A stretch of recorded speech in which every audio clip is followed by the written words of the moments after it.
Well, thanks. It's great to be here. I just had a fantastic time here. Just the spirit of the people here. Picked up so much here. I've got so much energy. So inspired by the community-led development effort that's happening through Inspiring Communities. It's happening everywhere, down to Invercargill, all kinds of stuff happening there.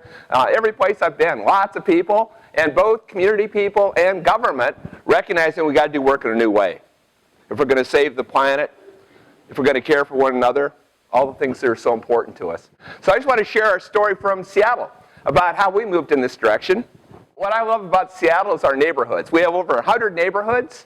Our hills, our valleys, our water really define very distinct places. Each place usually has its own business district at its center. So here's one of our neighborhoods, Pioneer Square, one of our historic neighborhoods. And how many of you saw Sleepless in Seattle? Okay, so that's built around the Floating Homes Association, which is another one of our neighborhoods. So each neighborhood has its very own distinct character. And this is a typical house. This is in our Ballard neighborhood of Seattle. This particular house is lived in by a woman who's 85 years old. She lived in this house most of her life. A developer owned the property around her and offered to buy her house so he could put in a large new development. She said, "I'm not selling." He said, "I'll give you $1 million for that house." House is worth $150,000. She said, "I'm still not selling. My community's worth more to me than $1 million." She was a hero in her neighborhood. The developer responded.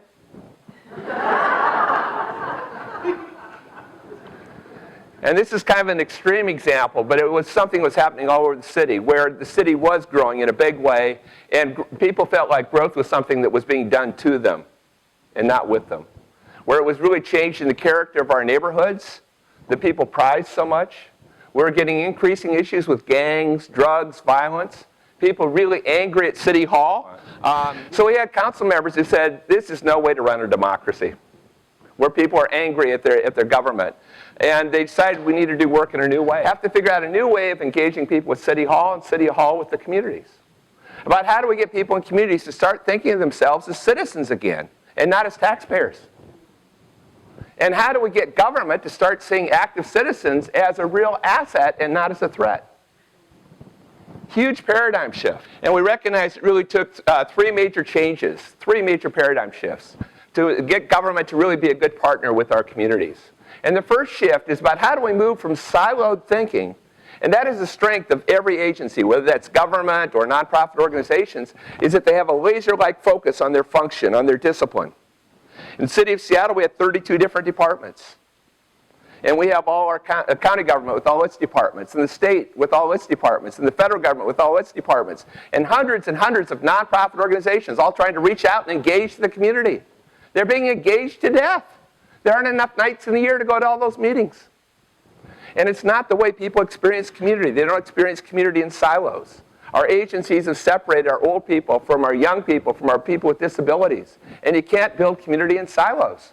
So if government's going to partner with our communities, it needs to be organized not only along functional lines, not only in silos, but also focusing on whole places, on whole neighborhoods. Looking at how council comes together in a place. And one of the ways we did that was create a program of little city halls, 13 little city halls where people can do business with all layers of government and all of the nonprofit organizations, all in one location in their own neighborhood. And the key resource we have in each of these little city halls is somebody we call a coordinator. Somebody who works for the Department of Neighborhoods but works across all of the agencies and helps individuals and organizations access what they need, but also helps bring all those different factions in the community together so they can speak with one voice, develop more consensus, and be really good partners with local government. A second major paradigm shift that government needs to make if it's going to partner with our communities is to move from this map of our neighborhoods to this map. Too often times we say agencies need needs. If there weren't needs in the community, a lot of people in this room would be out of work. And thank God we've got local government and agencies because there's some things communities don't do so well. So in order to help communities, the first thing that local government does and other agencies is to do a needs assessment to figure out what are all the problems in the neighborhood. How can we be most helpful? It's a legitimate exercise. But the problem is too oftentimes that's our only map of the communities with which we're working. And this is a map of exactly the same place, but instead of focusing on what's missing, we focus on what's there. And this is the map that's the basis for partnerships. If the community is bringing nothing but needs to the table, all the power's with government or other nonprofit organizations. When the community brings its strengths to the table, then they come as equals. They come as real partners. And there's real value in local government partnering with the community because they're actually bringing something of value to the table. So we created a number of programs to move in this direction. I'll be talking about some more in the workshop later today. But the key program was a program we called the Neighborhood Matching Fund. And the idea of the Neighborhood Matching Fund was to meet neighborhoods halfway on projects that had been a priority for the community but had not been a priority for City Hall. Part of the reason our neighborhood groups are so angry at City Hall was they said, you're always funding big projects downtown, and you're not supporting our priorities in our neighborhoods. And the city's excuse was, look, if we funded your project, we'd set a precedent. We'd have to do it for all the neighborhoods. We can't afford to do it for all the neighborhoods, so we won't do it for any neighborhood.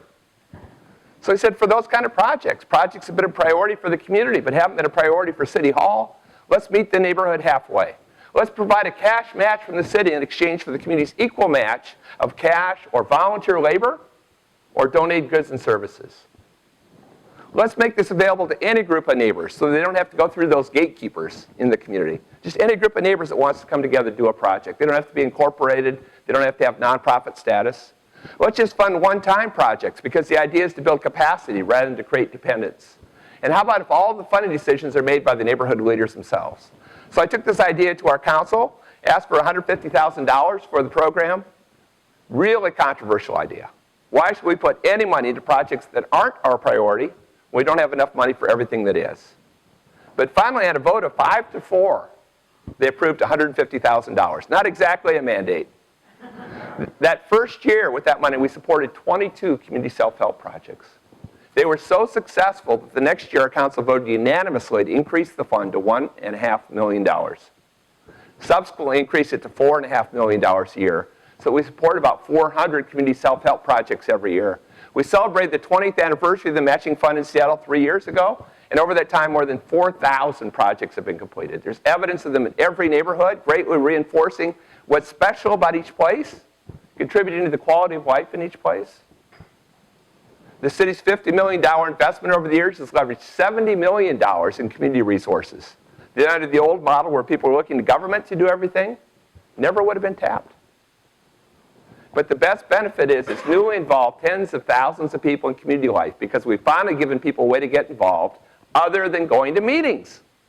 And believe it or not everybody likes to go to meetings. With projects, unlike with meetings, there's always a result. It's a short-term commitment. There's a role for absolutely everybody, for young people, for elders, people with disabilities, artists, construction workers, architects, everybody. In the process, they build relationships. They build community. So here's some examples of the kinds of projects that have come out. This is my neighborhood, Columbia City. This is the business district, beautiful historic business district. But soon after I moved in 1976, the neighborhood started to go downhill. And I like to think it wasn't just me, that it was the mall, that it was big box retail, but the typical thing that's happened to so many of our main streets, where we're losing our businesses. Right? So we just lost one business after another. And by 1995, most of the storefronts were boarded up. We actually had more business going on outside of the stores than inside, with prostitution and drug dealing. And so the community used the matching fund to do a whole series of projects. I'm not going to show all of them, but there are a couple of them I'd like to point out. There was one block in this historic district we couldn't get any businesses to come into. We kept trying to market it. Nobody would touch it. Finally, somebody said, hey, if we can't get real businesses, let's pretend. So what kind of business would you like? And somebody said, I want an ice cream store. So painted the boarded up doors and windows to make it look like there was an ice cream store. Somebody said, well, that's cool, but I'd like a hat shop, and I want a dance studio, and I want a bookstore. So painted that entire block to make it look like there were businesses. People got excited. Cars were stopping. People wanted to get out and shop. Within a year, we had to take down every one of these murals because real businesses wanted to get in on the action. So this is what it looked like 1 year later with an Italian deli, with a brew pub, with a co-op art gallery that also came out of the Neighborhood Matching Fund. You go to Columbia City today, no empty storefronts. Building new mixed-use development to keep up with demand, and everything that happened here built on the community's resources, built on the community's ideas. Incredible untapped potential in our communities. The final change that the local government needs to make if we're really going to partner with our communities is that in addition to driving the government's agenda and doing things top down, also need to be open to doing things in a way that is community driven. Yeah, all right. So there are some things council absolutely has to drive, right? You don't want neighborhoods one at a time enforcing the laws. You don't want neighborhoods one at a time finding the transportation system. But there's so much that could be better done if it was community driven. So our neighborhood group said, this is fantastic. You've empowered us to do these projects, but if you really wanted to give us power, you'd give us the power to plan. Our mayor said, we're going to do bottom-up planning as a way to figure out how to implement our council plan. So the keys to our neighborhood planning is that we do have a council plan that provides a framework for our neighborhood plans. It sets the policies. But the community can initiate the planning themselves. That always makes all the difference. When it's the community's idea, they're going to make it work. Secondly, we would not fund any community group to do a plan until they brought all the stakeholders together. We said we want everybody involved. We want renters. We want business owners. We want property owners, major institutions. We want all the new immigrants involved. And to prove that everybody's been involved, we're going to mail that plan out to everybody in the neighborhood, and they can vote that plan up or down.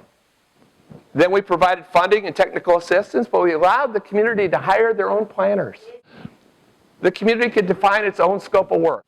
When the community plan, they plan for what's important to them. It might be public safety or economic development or affordable housing. And usually it was all of those things because in our neighborhoods, everything comes together. Our communities think so much more holistically than the bureaucracy.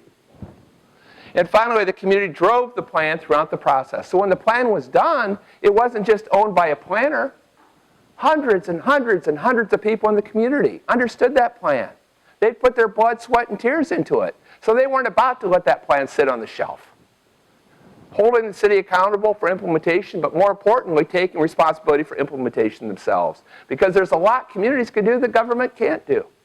There's incredible untapped potential in our communities if we just allow them to be partners of local government.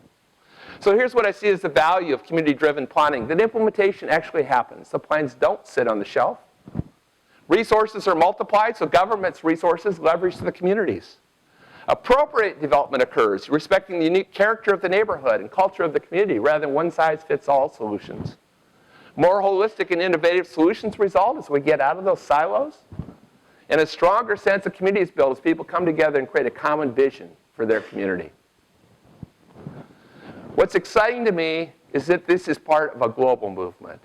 What's happening in Seattle is clearly happening here in New Zealand. It's happening absolutely everywhere in the world. It's taking different forms, but I think the basic principles are the same. That if we're going to do this work, we need to do it in a way that's more place-based, that's more strength-based, and it's more community-driven. In Brazil, they're doing participatory budgeting. They've been doing it for years, developing budgets from the bottom up, involving the whole community in developing the council's budget. This is a model that's now being utilized in the UK. They're starting to use it in New York and in Chicago. In Australia, they're doing bottom-up planning all over the place. This is in Golden Plains that have faced amalgamation, similar to what you've had here. Although it's a much different community, very rural, 24 different communities, only 16,000 people. Farmers were picketing City Hall because they weren't getting services. Their council said, we're going to do bottom-up planning because we don't have any money. So they empowered all 24 communities to develop their own plans. 4,000 of 16,000 people got engaged. When the plans were done, 600 people stepped up to implement those plans using community resources. They implemented 96% of the recommendations. Now Golden Plains has the highest approval rating of any local government in the state of Victoria because they brought the community in, because they took democracy seriously. So in closing, the hallmarks of government-community partnerships are to be neighborhood-focused, strength-based, community-driven. It's a huge paradigm shift, but it's so worth it. There's so much that communities can do that government can't do. And there's so much that communities and government can do when they're working together in real partnership. If we rebuild our democracy, rebuild our sense of community, that's the only way we're going to deal with climate change, with the economic crisis. and with bringing meaning and care back into our lives. So thanks so much. Thanks for coming out this morning, and thanks for all you do here for being such an inspiration.